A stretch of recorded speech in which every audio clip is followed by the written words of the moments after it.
The most common misconception about the North Pole.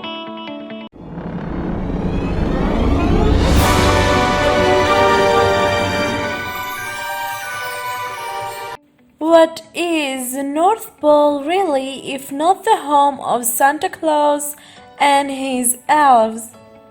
Beyond the magical workshop, most people assume the North Pole is a wide open expanse of ice and snow. There are actually some pretty strange things going on at the North Pole.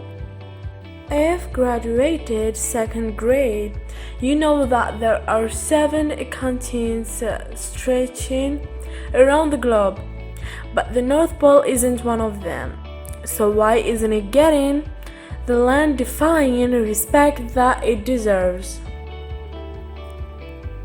Well, it turns out that there's not actually enough solid ground up there to qualify as a major landmass. Most of the North Pole is water and sheets of ice. All that water has a strange side effect.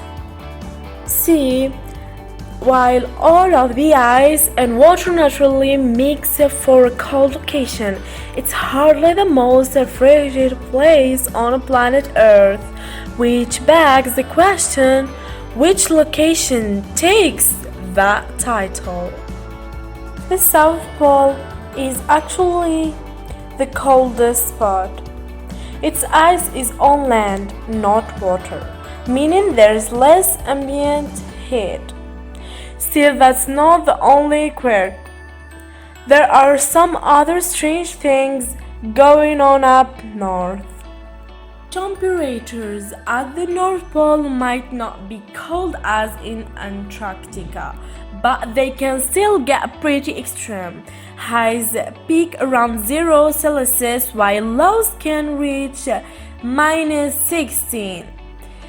Even stranger though is where exactly the North Pole is. We talk about North Pole as a definite location, but there are actually 2 North Poles.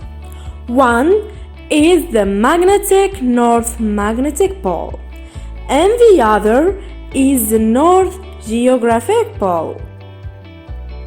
The magnetic pole, which is where your compass point isn't actually a consistent location. It moves a little bit every year and is currently resting somewhere where you might not expect. The magnetic North Pole is currently near Ellesmere, Iceland in the Canadian Territory. The pole will continue to drift westward by roughly 50 kilometers a year.